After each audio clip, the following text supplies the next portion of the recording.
Hello students, welcome back to my channel science hub.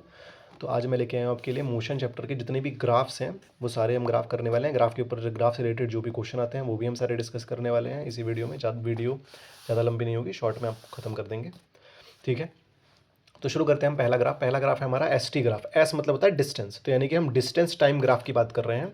अगर कभी भी क्वेश्चन आए कि आपका डिस्टेंस टाइम ग्राफ बनाओ अगर बॉडी रेस्ट में है तो अगर कोई भी ग्राफ ऐसे स्ट्रेट लाइन बन रहा हो लेकिन वो डिस्टेंस और टाइम का ग्राफ हो, तो यानी कि वो स्ट्रेट लाइन वाला ग्राफ हमारा क्या होता है, ये दर्शाता है कि बॉडी हमारी क्या है, रेस्ट पे है, बॉडी अभी मूव नहीं कर रही है। क्योंकि अगर आप देखें तो टाइम तो चेंज हो रहा है, देखो यहाँ पे टाइम T1 T2 चेंज हो रहा है लेकिन जो डिस्टेंस है वो एक ही लाइन पे जा रहा है। देखो तो यानी कि वाई एक्सिस पे ही है डिस्टेंस।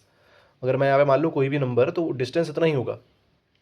ठीक है, तो यही हमारा। और एक और चीज़ याद रखनी है कि स्लोप जो देता है डिस्टेंस टाइम ग्राफ का वो वेलोसिटी देता है, क्योंकि डिस्टेंस अपॉन टाइम क्या होता है, वेलोसिटी होता है। हमने फॉर्मूला पढ़ रखा है पहले ही, है ना। हमको यहाँ दिख रहा है कि S2 माइनस S1 अपॉन में T2 माइनस T1 होगा, लेकिन S1 S2 तो बराबर है क्योंकि दोनों एक ही लाइन पे बन रहे हैं। तो यानी कि ये जीरो हो गया, यानी कि वेलोसिटी हमारी जीरो होगी। जाहिर सी बात है, अगर बॉडी रेस्ट पे है तो वेलोसिटी हो कैसे सकती है, स्पीड चेंज कैसे हो सकती है। ठीक है, अगला ग्राफ है हमारा वेलोसिटी टाइम ग्राफ का uniform motion graph. Same graph बन रहा है, बस आपको इसीलिए मैं बोल रहा था कि याद रखना है कि डिस्टेंस टाइम में अगर स्ट्रेट लाइन होगा तो बॉडी रेस्ट पे है, पर अगर वेलोसिटी टाइम ग्राफ में स्ट्रेट लाइन होगा तो यूनिफॉर्म मोशन है, क्योंकि यहाँ पे वेलोसिटी चेंज नहीं हो रही है। ठीक है, और स्लोप क्या निकलता है वेलोसिटी टाइम ग्राफ का, जैसे हमने बोला कि डिस्टेंस अपॉन में टाइम वेलोसिटी होता है, तो वेलोसिटी अपॉन टाइम क्या होता है, एक्सेलरेशन होता है। ठीक है, एक और क्वेश्चन आता है यहाँ पे कि वेलोसिटी टाइम ग्राफ का एरिया क्या देता है, मतलब ये ग्राफ के अंदर का एरिया क्या देगा आपको, एरिया देगा आपको डिस्प्लेसमेंट। ये भी याद रखेंगे, एमसीक्यू में पूछा जाता है। ठीक है, हमें यहाँ दिख रहा है कि V1 V2 बराबर है। अब V1 V2 बराबर है यानी कि ये दोनों को हम अगर माइनस करें तो ये जीरो हो जाना चाहिए, तो एक्सेलरेशन इस केस में जीरो आएगा। तो वेलोसिटी टाइम ग्राफ जब यूनिफॉर्म मोशन में होता है तो उस केस में एक्सेलरेशन हमारा क्या होता है, एक्सेलरेशन हमारा उस केस में जीरो होता है। वीडियो पॉज करके दोनों डायग्राम नोट कर लीजिए आप।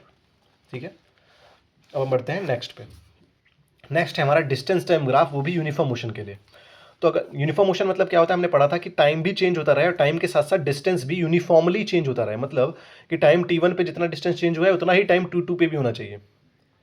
जैसे मान लो 5 सेकंड में हमारा 10 किलोमीटर चला, तो अगले अगले 5 सेकंड में हमारा और 10 किलोमीटर भी चलेगा। वो समझ में आ रहा है। तो इसको कहते हैं यूनिफॉर्म टाइम में यूनिफॉर्म स्पीड का चेंज होना। ठीक है, तो ये स्ट्रेट लाइन ग्राफ बनता है। Straight line represent uniform speed, zero acceleration है इस केस में, क्योंकि एक्सेलरेट नहीं हो रही है, एज अ एकदम सेम सेम चल रही है हर टाइम पे। सेम सेम स्पीड हमारी डिस्टेंस चेंज हो रहा है।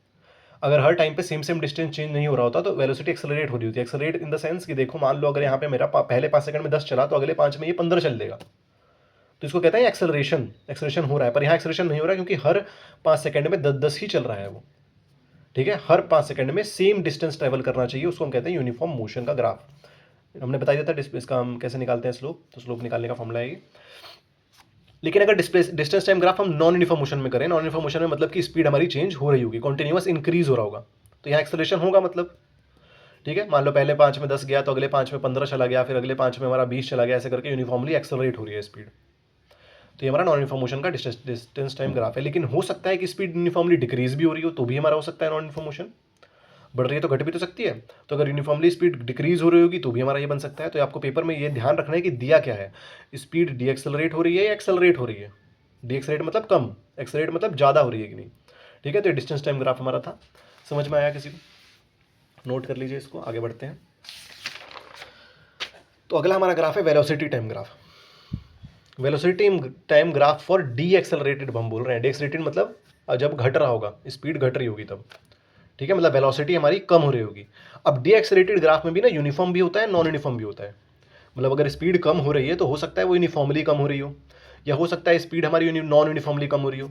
हम अगर आप कंफ्यूज हो रहे हैं तो मैं बता दूं आपको कि यहाँ हम स्पीड की बात नहीं कर रहे थे, हम डिस्टेंस की बात कर रहे थे कि डिस्टेंस यूनिफॉर्मली बढ़ रहा है या डिस्टेंस यूनिफॉर्मली घट रहा है। लेकिन यहाँ हम बात कर रहे हैं कि वेलोसिटी यूनिफॉर्मली घट रही है, तो वो यूनिफॉर्मली भी घट सकती है, वेलोसिटी नॉन यूनिफॉर्मली भी घट सकती है। ठीक है, तो वहाँ डिस्टेंस की बात हो रही है, वेलोसिटी की बात हो रही है। ये वाला क्वांटिटी जरूर देख के जाए। यहाँ पे अगर एस लिखा है तो डिस्टेंस है, वी लिखा है तो वेलोसिटी है। ठीक है ना, ठीक है, यहाँ वी होगा और यहाँ टी होगा। समझ में आया क्या। देखो अब क्या बात कर रहा हूँ मैं।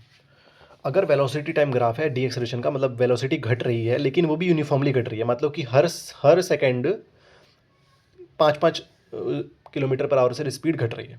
तो पहले सेकंड में 5 घटी, दूसरे में 5 घटी, तीसरे में 5 घटी। मतलब क्या है कि हमारा V2 माइनस V1 जो होगा, मतलब इन दोनों का जो डिफरेंस है वो बराबर होना चाहिए V3 माइनस V2 के डिफरेंस के, मतलब जितना इस टाइम पे घट रही है उतनी ही इस टाइम पे भी घटनी चाहिए, ठीक है, और टाइम भी सेम होना चाहिए, वही मैंने लिखा है।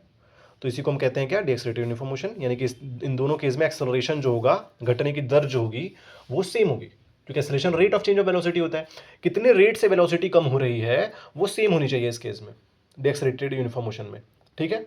और डीएक्सलरेटेड नॉन यूनिफॉर्म में क्या होना चाहिए, अलग होना चाहिए। मतलब क्या है कि टाइम तो सेम है इस केस में, लेकिन वेलोसिटी कम ज़्यादा हो रही है। जैसे V2 माइनस V1 का डिफरेंस V3 माइनस V2 के डिफरेंस के बराबर नहीं होगा इस केस में, टाइम बराबर होगा। तो अगर बराबर नहीं होगा तो एक्सेलरेशन भी बराबर नहीं होगा, तो rate of change of acceleration इस केस में इक्वल नहीं है, इसलिए ये नॉन यूनिफॉर्म मोशन है डीएक्सलरेटेड का, और ये डीएक्सलरेटेड का यूनिफॉर्म मोशन है। समझ में आया? ठीक है, तो अगला देखते हैं। अगला मैं बात करूंगा वेलोसिटी टाइम ग्राफ का। हमने अभी डीएक्सलरेटेड पढ़ा था, डीएक्सलरेटेड में घटना बढ़ना। अब हम पढ़ेंगे एक्सेलरेटेड में यूनिफॉर्म और नॉन यूनिफॉर्म।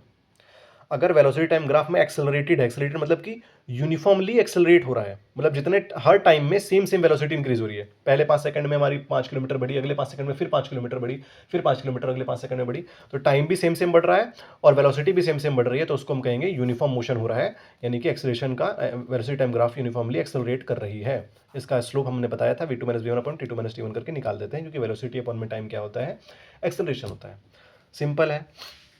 अगला देखें, अगर वेलोसिटी टाइम ग्राफ में हम बोल रहे हैं कि नॉन यूनिफॉर्मली एक्सेलरेटेड हो रही है, मतलब कि टाइम इंटरवल तो हमारा सेम है, लेकिन जो वेलोसिटी बढ़ रहा है ना, वेलोसिटी कम ज़्यादा हो रहा है। मतलब मान लो पहले इतना बढ़ा, फिर आगे और बढ़ गया, ठीक है, मतलब कि टाइम इंटरवल सेम है, T2 माइनस T1 जो मेरा है वो बराबर है T3 माइनस T2 के, लेकिन जो V2 माइनस V1 है वो V3 माइनस V2 के बराबर नहीं है। मतलब इन दोनों का डिफरेंस इन दोनों के डिफरेंस के बराबर नहीं है वेलोसिटी का, पर टाइम का डिफरेंस बराबर है। तो इस केस में एक्सेलरेशन भी बराबर नहीं होगा, मतलब rate of change of acceleration भी बराबर नहीं होगा, एक्सेलरेशन का रेट भी बराबर नहीं होगा ना। फिर समझ में आया? तो ये सारे ग्राफ जरूर करके जाएं। इन सारे ग्राफ्स के ऊपर अगर आप ध्यान से इसको पढ़ लेते हैं तो वीडियो, जिसको भी कोई डाउट होता है कमेंट करिए।